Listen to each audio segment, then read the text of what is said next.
나의 지성소에 들어가 보좌하며.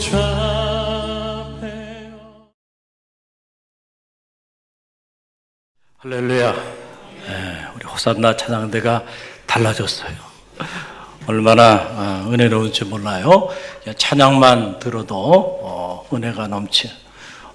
우리 지휘자님 또 우리 대원들이 새로운 결심을 가지고 이렇게 아름답게 잘 섬겨주셔서 너무너무 감사를 드립니다. 오늘 우리 말씀 나누기 전에 우리 서로 고백하며 나가길 원하는데요. 요즘 코로나19 때문에 인사하는 것도 좀 부담스럽죠? 그러니까 옆에 있는 분들 이렇게 바라보지 마시고 앞을 바라보면서 하나님이 함께 하시니 희망이 있습니다. 이렇게 고백합니다. 시작. 하나님이 함께 하시니 희망이 있습니다. 할렐루야. 정말로 여러분 그 믿음 변치 마시기를 바랍니다. 하나님이 함께 하시니까 언제나 여러분의 삶에는 희망이 있고, 여러분의 가정에도 희망이 있고, 우리 교회에도 희망이 있고, 이 나라와 민족에도 많은 어려움들 속에서도 여전히 희망이 있는 줄 믿으시길 바랍니다. 오늘 내게로 가져오라 라고 하는 말씀 주제를 가지고 말씀을 잠시 나누기를 원합니다.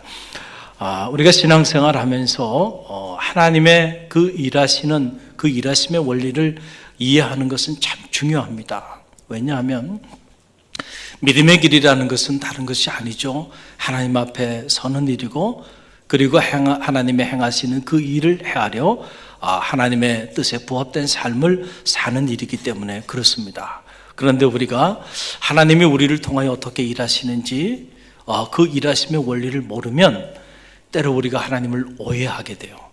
그래서 하나님께서 우리를 택하시고 부르셔서 선하고 아름답고 복된 곳으로 인도하여 주고 계신데, 그 인도하심을 받는 그 축복의 한복판에서 때로 우리가 하나님을 원망하고, 왜 하나님 나에게, 왜 우리 가정에, 왜 내 사업체에 이런 어려움을 주시나요?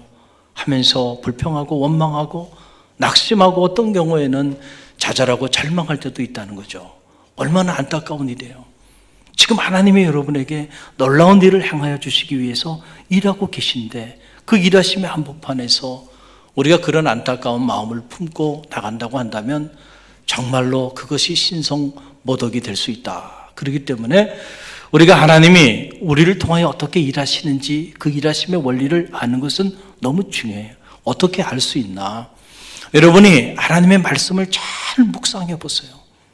하나님의 말씀을 깊이 있게, 그리고 동전적으로 여러분들이 묵상해 보면 하나님의 그 일하심의 원리가 드러납니다. 하나님은 하나님의 사람들을 통해 이렇게 일하시는구나.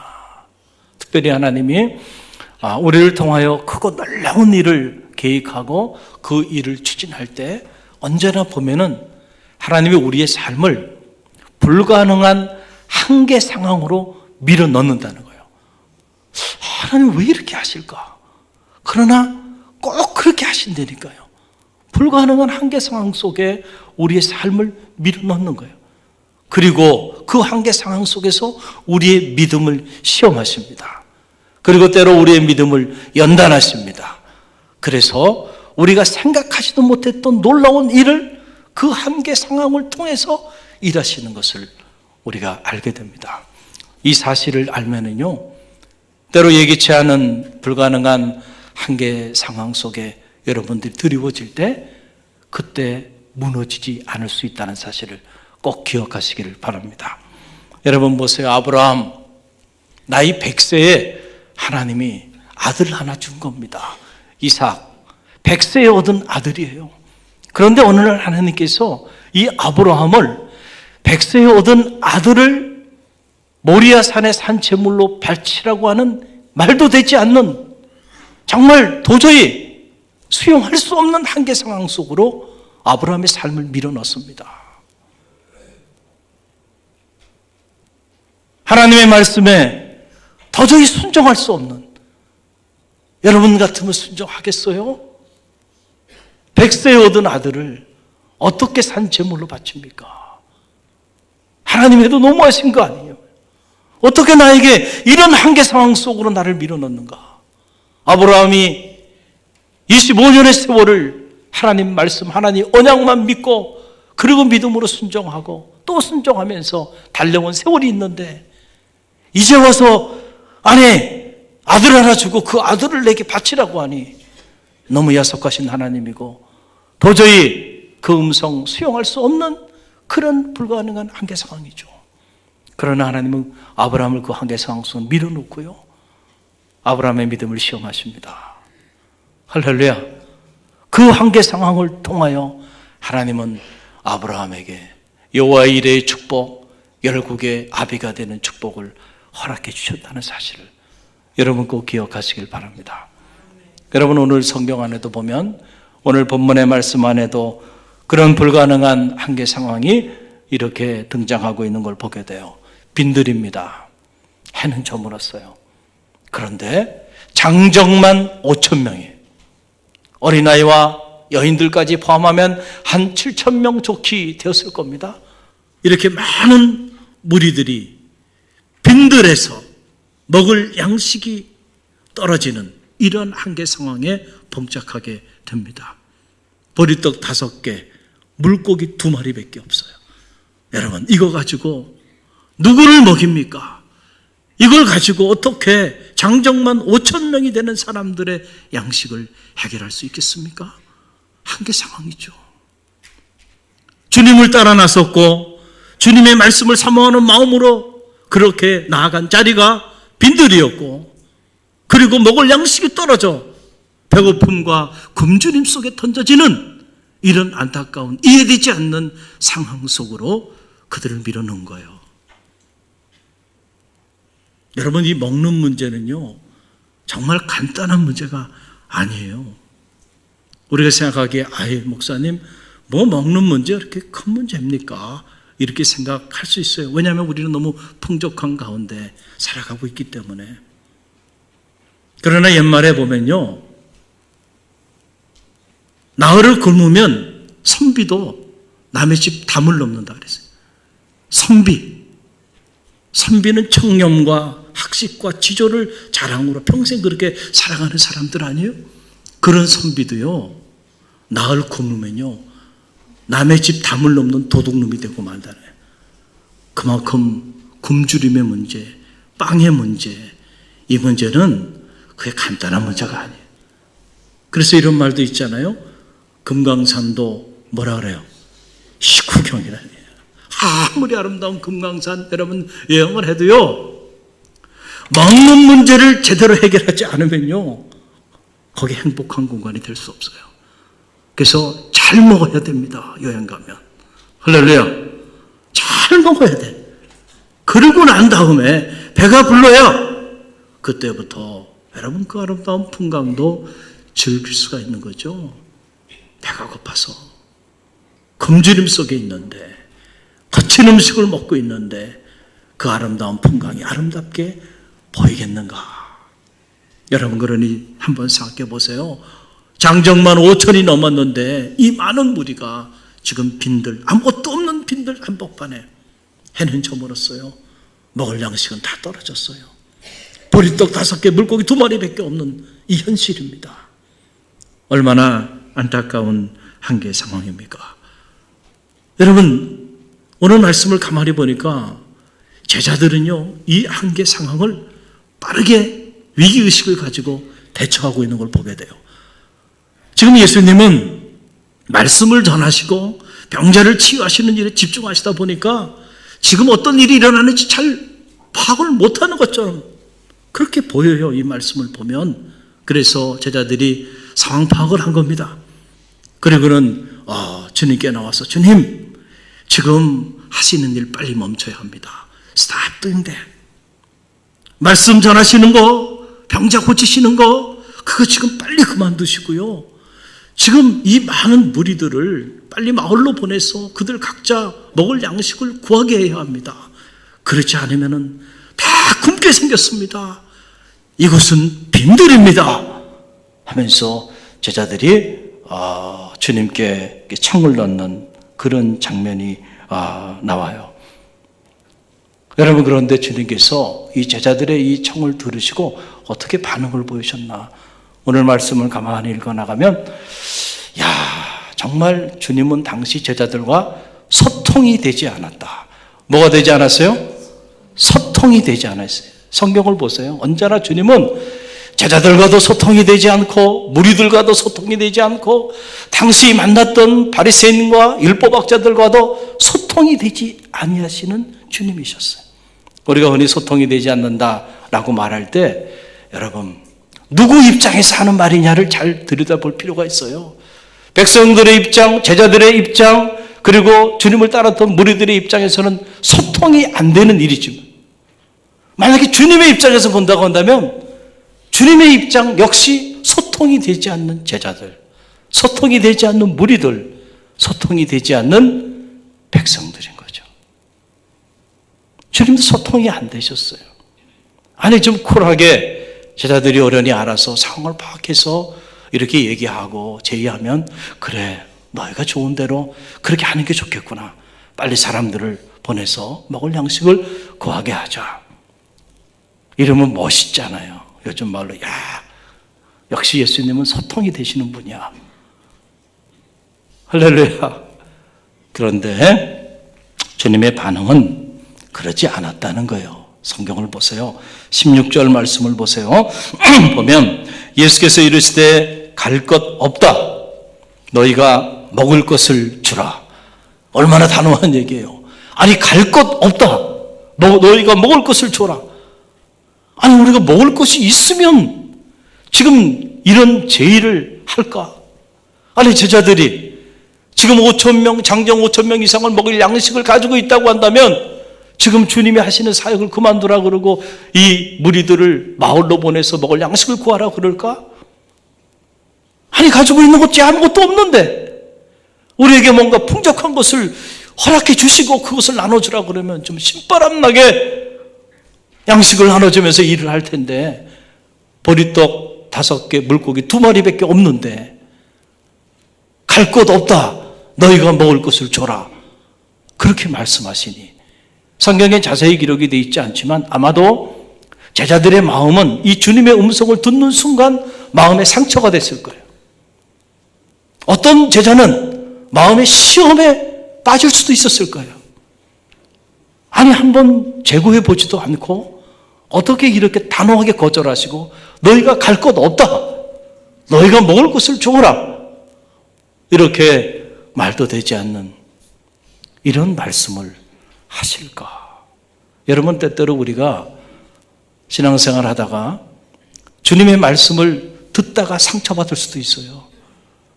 주님의 말씀을 듣다가 마음이 상할 수도 있다니까요. 제자들이 마음이 상한 거예요. 왜냐하면 제자들이 생각하고 제자들이 판단하기에는 지금은 이럴 때가 아니야. 빨리 이 많은 무리를 마을로 보내야만 되는데요. 근데 주님은 지금 상황 파악을 못하고 있어. 현실 감각이 너무 떨어져. 소통이 안 돼. 엉뚱한 주장을 하시는 거예요. 갈 것 없다. 너희가 먹을 것을 줘라 그러는 거예요.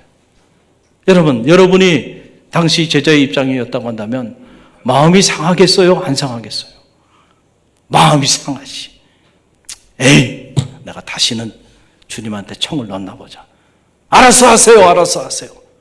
나는 몰라요. 그러면서 마음에 상처를 받고 시험에 빠지는 이도 있을 수가 있으리라. 그래서 성경을 보면 이 동일한 기사를 기록하고 있는 이 마가복음 6장 37절에 보게 되면 당시 자칭 지혜롭고 똑똑하다고 하는 제자 중에 한 사람이 계산기를 두들기기 시작합니다.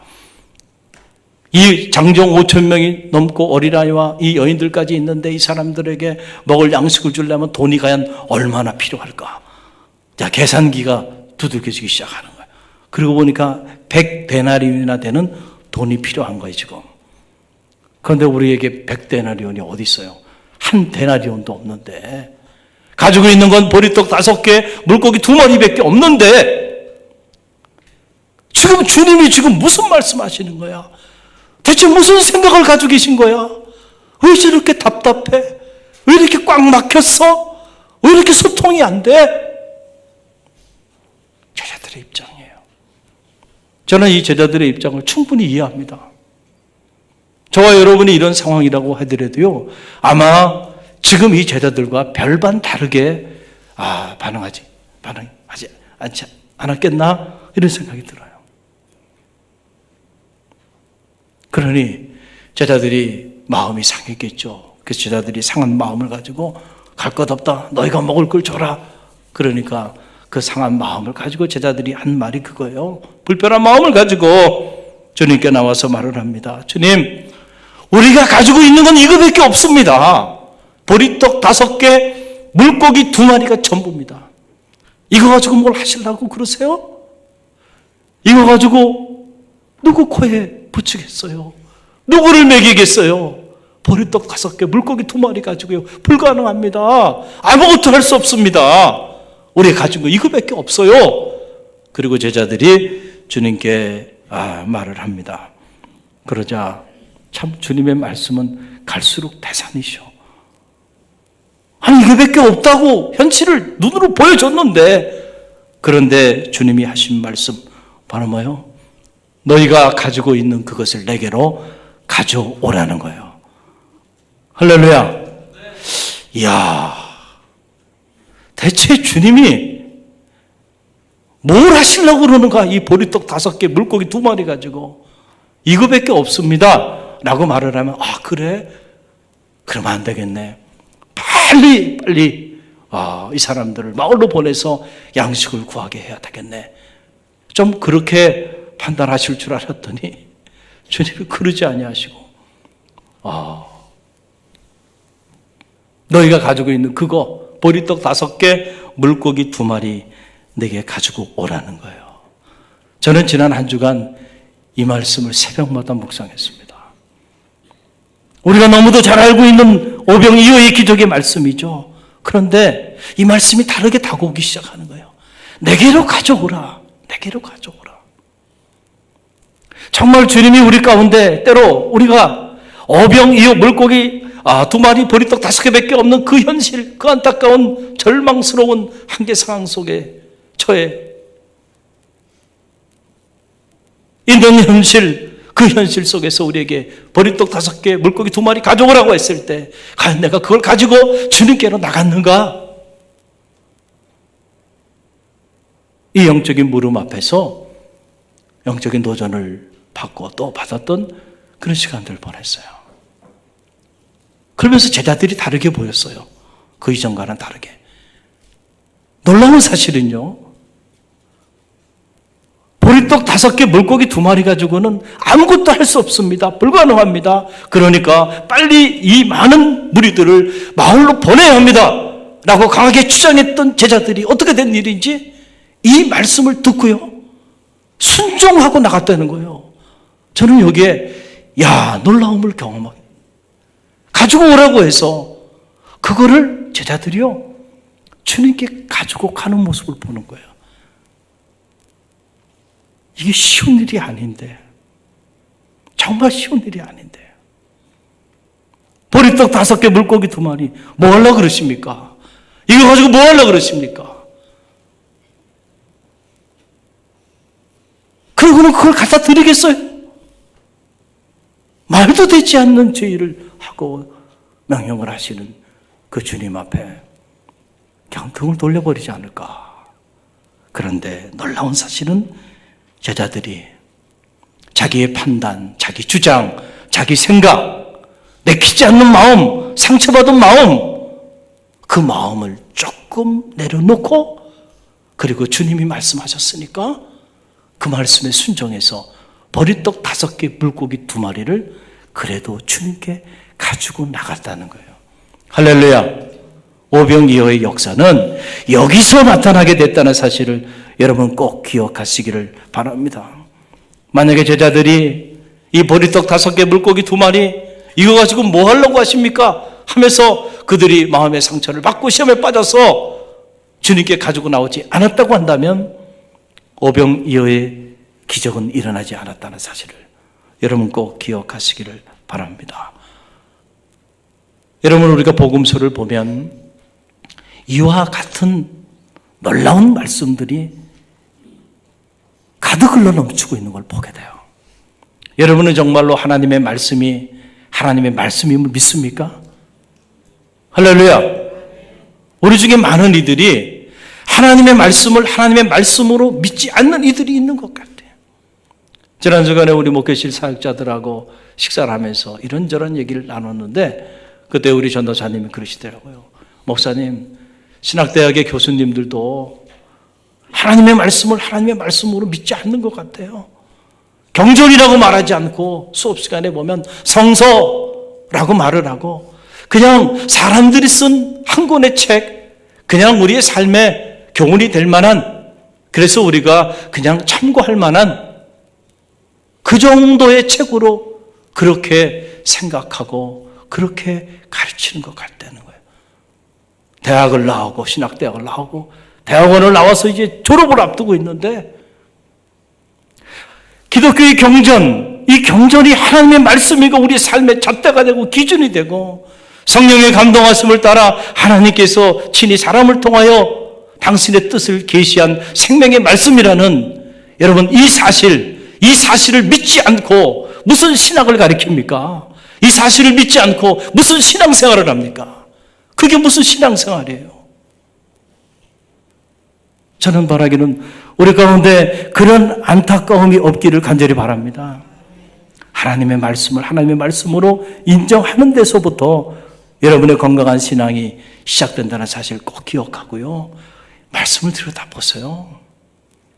복음서에 보게 되면 어느 날 주님께서 너무너무 사랑했던 마르다와 마리아, 특별히 주님이 사랑했고 그들도 주님을 참 흠모하고 사랑했어요. 그래서 예루살렘에 올라가고 내려올 때마다 마르다와 마리아의 집에 자주 신방하시고 들리셨던 걸 보게 되는데 그 가정에 큰 문제가 발생했죠. 사랑하는 오라비 나사로가 병에 걸려 죽게 된 거예요. 그래서 빨리 사람을 보내서 주님께 청을 넣습니다. 주님께서 그 소리를 들었어요.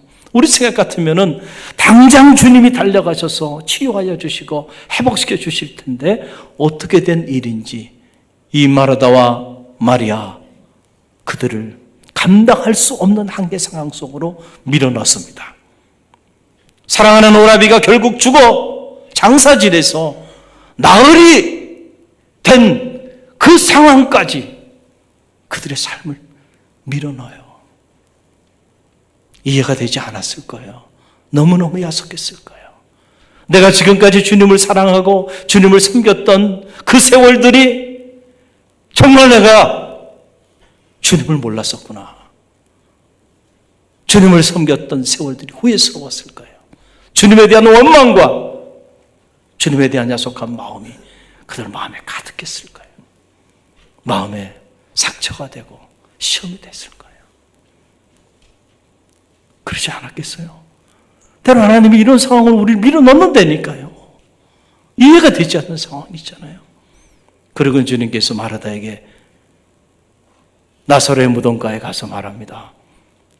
이 돌을 옮겨 놓아라. 말도 되지 않는 말씀을 하시는 거예요. 그때 마르다가 드디어 침묵을 깨고 입을 엽니다. 주님, 죽은 지 나흘이 됐습니다. 지금 시체가 썩어 냄새가 나나이다. 이게 무슨 말이에요? 그만하세요. 그만하세요. 치유하시고 회복시켜 주려면 진작에 오셨어야지. 지금 죽은 지 나흘이 돼서 시체가 썩고 냄새가 나는데 지금 이 무덤가에 와서 뭘 하려고 하십니까? 그만하세요. 라고 하는 그런 얘기 아니에요? 충분히 이해가 되죠. 우리 같으면 그렇게 하지 않았겠어요? 아마 주님 멱살을 잡지 않았을까? 아니 주님 집에 발도 딛지 못하게 했을 거예요. 그때 주님께서 그런 마르다의 그 상처받은 마음을 하시고 마르다에게 권면합니다. 마르다야, 내가 내 말을 믿으면 하나님의 영광을 보리라 하지 않았느냐. 할렐루야. 그랬더니 정말로 놀라운 사건은 여기서부터 이루어지는 거예요. 그 주님의 말씀, 그 주님의 권면을 듣고 죽은 지 나흘이 돼서 냄새가 나는, 그래서 도저히 나사로의 문제는 이미 끝난 문제고 나사로의 문제는 이미 다시 회복된다는 건 불가능한 상황이라는 것을 알고 있었던 마르다가요, 그럼에도 불구하고 주님 말씀하시니까 그가 돌 무덤을 옮겨 놓았다는 거예요. 할렐루야. 우리가 때로 이해되지 않은 하나님 말씀 앞에 설 때 저를 비롯하는 우리 모두는 때때로 이 제자들처럼, 그리고 마르다처럼 불편한 마음을 갖게 돼요. 왜냐하면 하나님의 말씀은 언제나 우리의 상식 안에 이루어지지 않아요. 우리의 경험과 이성의 범주 안에서 이루어지지 않아요. 그렇다고 한다면 그 말씀에 상처받을 사람은 없고요, 그 말씀대로 살지 않을 사람은 아무도 없습니다. 우린 다 상식대로 살아가고 우리 경험대로 살아가고 우리 이성의 한계 안에서 살아가니까. 그러나 하나님의 말씀은 언제나 우리 이성을 넘어서 일하시는 줄 믿으시길 바랍니다. 만약에 하나님의 역사가 우리의 상식 안에서, 우리 이성 안에서, 우리 경험 안에서 이루어진다고 한다면 그것이 믿음의 역사입니까? 그게 하나님의 역사입니까? 누가 하나님이 이 일을 행했다고 말합니까? 내가 했다 그러죠. 언제나 우리가 할 수 없는 그 한계 상황 속에 우리를 밀어넣고, 그리고 하나님께서 우리가 상상도 하지 못한 하나님의 놀라운 일을 우리의 믿음의 순종을 통하여 행하신다는 거예요. 이게 하나님이 우리를 통하여 일하시는 영적인 원리예요. 할렐루야. 이 원리를 알 때요, 하나님의 말씀의 능력을 체험하는 능력 있는 그리스도인이 되고요, 오늘도 오병이어의 기적은 일어난다는 간증이 있는 성도의 삶을 살게 되는 겁니다. 사람이요, 체험을 하면 함부로 말할 수가 없어요. 자기가 살아가면서 이런 놀라운 말씀의 능력을 체험하고 주님의 능력을 체험하게 되면 그러면 말을 함부로 못하죠. 근데 평생 신앙생활 했는데 자기 상식 안에서 신앙생활해, 자기 경험 안에, 자기 이성의 한계 안에, 그래서 한 번도 체험해보지 못했어. 말씀의 능력을 한 번도, 주님의 능력을, 이 초월적 능력을 체험해보지 못했어. 그런 사람들은 이 세계의 비밀을 모르는 거야. 그러니까 평생을 신앙생활해도 이런 말씀들이 들려오지 않는 거예요. 불행한 일이죠. 저는 우리 갈릴리교회 성도들, 이 자리에 있는 여러분들은 여러분의 삶의 자리 가운데 오병이어의 기적을 체험하는 능력 있는 그리스도인들이 되시길 바랍니다. 하나님을 경험하는 삶, 체험적인 신앙 여러분 가운데 있기를 주님의 이름으로 간절히 축원드립니다.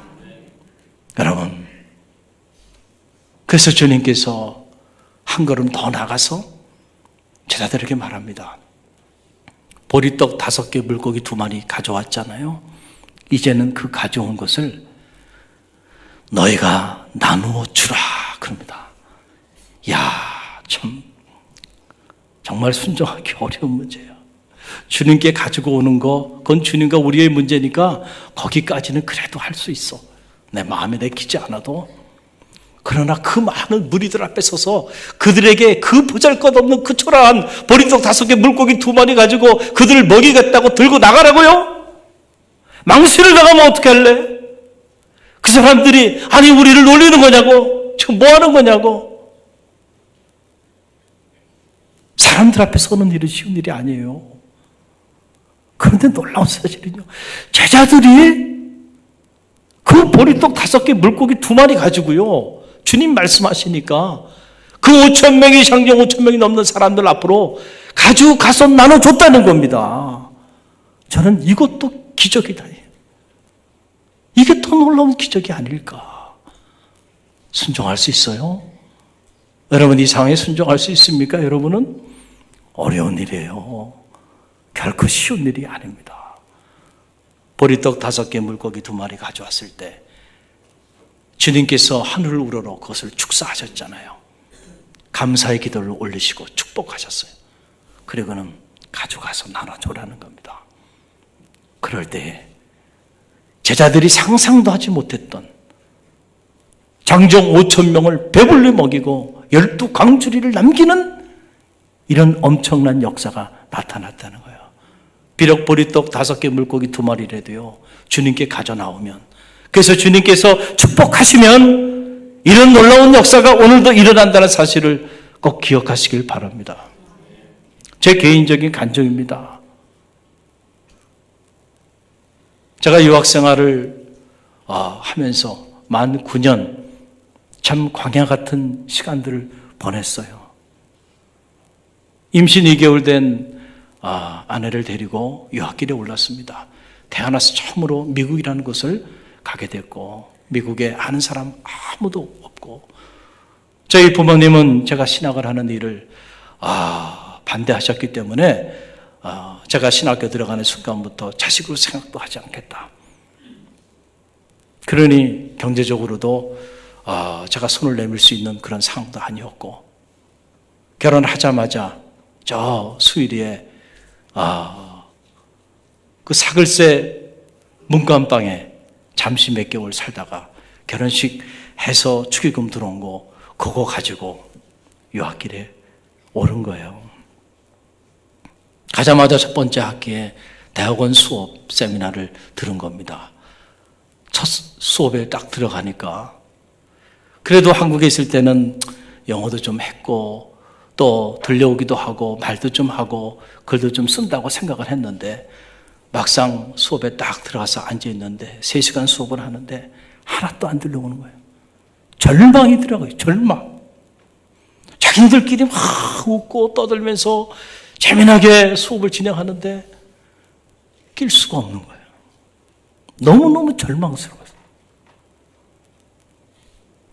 그리고 수업이 끝나고 집에 가서 점심을 먹어야 되는데 아내가 식사 준비를 해놨을 텐데, 아내는 생각하기에 남편이 교회 가서 공부 잘하고 온다고 생각하고 식사를 준비했을 텐데, 하루는요 너무 미안해가지고 못 가겠더라고. 2층, 기숙사 2층에 살았는데 못 올라가겠어요. 보테닉 가든이라고 저희 그 캠퍼스 주변에 그 가든이 있었는데 그 가든으로 갔어요. 그 가든이 언덕인데 언덕 위에 올라가서 앞에 캠퍼스가 내려다 보이고 그러는데 어떻게 해야 되는가? 앞이 캄캄한 거예요. 3시간 동안 필기를 했는데 노트에 뭐 필기한 게 없는 거예요. 야, 이거 무슨 박사는 고사하고 석사과정 졸업도 못하고 이거 학교에서 쫓겨나게 생겼구나. 앞이 막막한 거예요. 그런데 임신 2개월 됐으니까 이제 병원에 정기적으로 또 진찰을 받아야 되고, 병원비가 지금도 마찬가지지만요, 대한민국은 좋은 나라예요. 전국민 의료보험이 되지만 지금도 미국은 그게 안 돼요. 그러니까 병원을 간다는 건 이건 엄청난 일이에요. 전 돈이 없어요. 그래서 메디칼이라고 하는 극빈자들을 위해서 이렇게 지원해주는 그 프로그램을 신청하고 거기 가서 그거 서류를 하고 인터뷰를 하고, 어떨 때는 수업이 진행되는데 수업 시간에 그 인터뷰하느라고 거기 가서 앉아있을 때도 있어요. 눈물이 나더라고요. 내가 이러려고 왔는가? 그래서 첫 학기부터 일을 했어요. 근데 영어가 잘 되지 않으니까 도서관이나 행정일을 할 수가 없었어요, 처음에는. 그래서 학교의 건물 그 지하에 주차관리, 그래서 저녁 5시부터 밤 10시까지 주차관리하는 그 일을 따내서 첫 학기부터 그 일을 한 거예요. 수업이 5시에 끝납니다. 근데 저는 30분 전에 나와야 돼. 그래서 그 일을 준비하고 주차장에 제 차를 세워놓고, 그리고 그 주차장을 10시까지 순시하는 겁니다. 차를 관리하는 그런 일을 한 거예요. 한 번은 수업이 끝났는데 교수님이 나오시더라고요. 그래서 교수님한테 달려가서 제가 사실 좀 이래서 여기서 일을 하고 있는데 교수님 수업 30분 전에 나오기 때문에 30분 수업 내용을 제가 들을 수가 없는데 좀 말씀을 해줄 수 있냐. 참 조심스럽게 여쭤봤어요. 그랬더니 참 미국 교수님들 인격적이더라고요. 그 주차장에서 당신 지금 퇴근하는 길인데 저를 앉혀놓고 그렇게 정성껏 한 학기 동안 설명을 다 해주시는 거예요. 할렐루야. 훌륭하시죠. 그렇게 공부한 거예요. 그리고 주차장은 컴컴하니까 랜턴 가지고 이렇게 비치는데 이게 책이 잘 보이지 않아요. 저녁에 식사를 해야 되는데 아내가 이제 배는 불러오는데 도시락을 싸가지고 오는 거예요. 그럼 차 안에서 그 저녁 먹고 환한 도서관에 앉아서 공부하는 아이들이 부러웠어요. 나에겐 그럴 시간이 없어. 그럼 언제 공부하느냐? 새벽에 한 거예요. 새벽에 일찍 일어나서 새벽 시간에 일과 시작하기 전에 수업 가야죠. 일해야죠. 또 병원 가야죠. 뭐 이런저런 일들을 처리해야 되기 때문에 공부할 시간이 나에겐 없어. 그래서 제가 새벽에 일어나서 새벽에 한 2-3시간씩 새벽에 공부한 거예요. 그 시간이 저에게 주어진 유일한 시간대예요. 그런데 어느 날 갑자기 하나님이 저에게 마음에 울림을 주는데 왜 너는 미국에 와서는 새벽 기도를 안 했냐요. 한국에서 그렇게 새벽 기도를 열심히 하더니 왜 미국에 와서는 새벽 기도를 안 하니? 그 마음에 울림을 주더라고요. 그래서 제가 아니 지금 무슨 말씀하시는 거예요? 여기 새벽 기도하는 교회가 어디 있습니까? 그리고 저에게 주어진 시간은 지금 공부할 시간이 새벽 시간밖에 없는데 이 새벽에 새벽 기도하라 그러면 공부 포기하라는 얘기입니까? 아니 제가 공부하러 왔지 여기 새벽 기도하러 왔습니까? 저도 성격이 있잖아요. 쉽게 순종이 안 되더라고요. 안 했습니다. 근데 계속 6개월 동안 마음에 울림을 주는데 너무너무 불편한 거예요. 자꾸 그런 울림을 주는데 끝까지 버티고 안 했어요. 새벽에 공부하지 않으면 저는 공부할 시간이 없는 사람인데 어떻게 이 시간에 새벽 기도를 하느냐. 너무너무 괴로워서 그래서 한번 알아봤어요. 그랬더니 정말로 주변에 새벽 기도하는 교회가 없더라고요. 그래서 그 미국 교회, UMC 교회들이 지금 다 무너지고 있는 거예요. 그런데 미국 UMC 교회 안에 속해 있는 한인교회가 있어요. 그 이은철 목사님이 지금은 은퇴하셨는데 고속도로를 타고 한 15분에서 20분 정도 달리면 그 언약교회라고 하는 그 교회가 있는데 그 교회에서 한인들 대상으로 해가지고 이 목사님이 새벽 기도를 인도하고 계신 거예요. 그래서 제가 6개월 버티다가 순종을 한 거예요. 그리고 이제 새벽에 일어나서 새벽 기도를 가는데 말이에요. 마음에 불편한 거예요. 진짜. 이걸 진짜 가야 되는가. 새벽 기도 하고 와도 마음이 불편해. 이거 내가 지금 뭐 하는 건가. 그런 불편한 마음 가지고 3개월을 순종했어요. 그랬더니 다 3개월이 될 쯤 돼서요. 하나님이 알 수 없는 마음의 평화를 주시더라고요. 그때 경제적인 문제, 공부하는 거, 그리고 이 살아갈 일을 생각하니까 앞길이 막막한 거예요. 하나부터 10까지 모든 게 스트레스예요. 그래서 마음에 늘 근심과 걱정과 염려로 가득했었는데 어느 순간에 그런 근심과 걱정과 염려의 먹구름이 싹 가시면서요. 마음이 평안해지더라고요. 그때 제가 이런 게 믿음의 배짱이라는 거구나. 할렐루야. 뭐가 생겨요? 믿음의 배짱이 생기더라고요. 그냥 내가 맡기게 되는. 하나님 알아서 하시겠지? 그러면서 마음에 담대함이 생기는 거예요. 할렐루야. 그리고 새벽에 제가 새벽 기도 가기 전에 한 1시간 전에 일어나서 그때 1시간 전에도 공부해야 되잖아요. 그래서 4시에 간다 그러면 3시 혹은 2시 반 이렇게 일어나는 겁니다. 그래가지고 새벽에 일어나서 공부를 하는 거예요. 저는 저녁에 공부를 잘 못해요. 그래서 저녁에 가능한 한 일찍 자고 새벽 시간에 그 습관이 있기 때문에 1시간 더 일찍 일어나서 책을 보는데 제가 보는 책은 제가 19세기 유럽 사상사, 철학사 이런 쪽에 공부를 했기 때문에 이건 뭐 정상이 아닌 사람들이 쓴 책들이죠. 보면 이 해독이 불가능한 이런 책들이라 시간이 많다고 막 소설책 넘기듯이 넘길 수 있는 그런 책들이 아니에요. 도서관에서 어떨 때는 12시간씩 앉아 있어도요, 한 장을 넘기기 어려운 그런 내용들인데 어느 날 딱 새벽에 일어나서 이렇게 책을 보는 거예요. 한참을 보다가 새벽 기도하는 시간 지났겠구나. 그러고 정신 바짝 차려서 딱 보니까 한참을 공부를 했는데 보니까 5분 지난 거야. 할렐루야. 저는 시간이 멈춰지는 경험을 제가 수없이 많이 했어요. 어떻게 이게 가능할까? 인간적으로 생각해 보면 너무 절박하니까 제가 엄청난 집중력을 가지고 공부를 해서 그렇다라고 하는 그런 인간적인 생각이 들고, 또 한편으로는 야, 하나님이 정말 시간의 양이 아니고 시간의 이게 질의 문제구나 라고 하는 거를 하나님이 저에게 지혜 주셔서 깨닫게 하시더라고요. 그러니까 그때부터 새벽에 1시간, 1시간 반 공부하는 게 낮에 10시간, 12시간 공부하는 그만큼의 가치가 있다는 사실을 드니까 또 뭐가 생겨요? 배짱이 생기는 거예요. 배짱이 생겨요. 그리고 한 번은 잠을 자는데요, 그 다음날 5시까지 페이퍼를 내야 되는데 페이퍼를 다 못 썼어요. 잠자리에 드는 겁니다. 컴퓨터 앞에서 그 페이퍼 쓰다가 잠을 자는데 그 페이퍼가 그대로 그냥 영상처럼 꿈속에 나타나는 거예요. 그리고 그 다음 내용들이 쫙 전개되는 거예요. 꿈속에서 내가 페이퍼를 쫙 써놓은 거예요. 그 잠에서 깨어나가지고 바로 가서 그 다음 그 꿈속에서 봤던 내용대로 그대로 타이핑을 쳐가지고요, 따끈따끈한 거를 딱 제출하고요. 그때 내가 잠자는 시간도 잠자는 게 아니고 공부하는 시간이구나. 할렐루야. 그 잠자리에 들 때마다 기도해요. 하나님, 제가 잠자리에 들어갑니다. 꿈속에서도 나타나셔서 아이디어도 주시고 페이퍼도 쓰게 해주세요. 할렐루야. 할렐루야.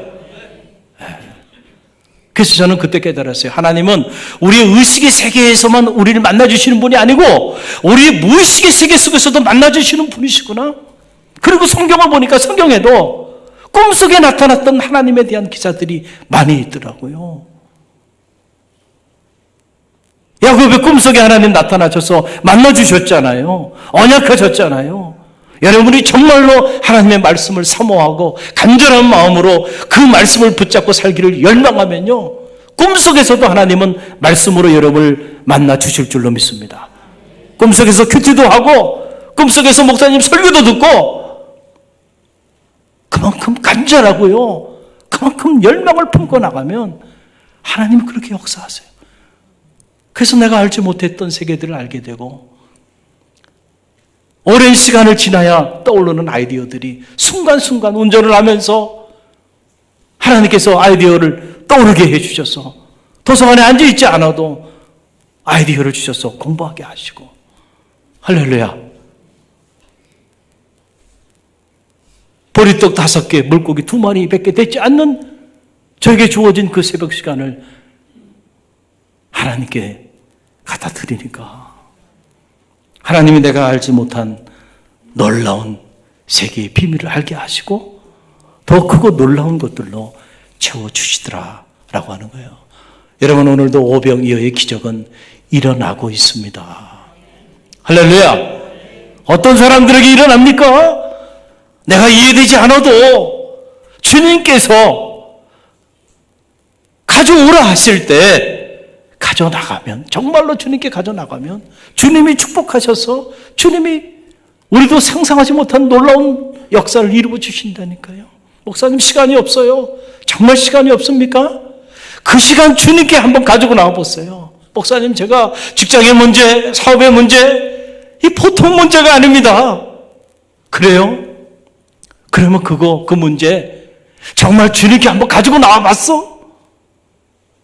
그러면 주님께서 여러분의 직장의 문제든 사업의 문제든 여러분의 진로나 인생의 문제든 정말로 주님께 가지고 나왔다고 한다면 주님이 축복하시고요, 여러분이 상상도 하지 못했던 놀라운 일들을 행하여 주실 줄로 믿습니다.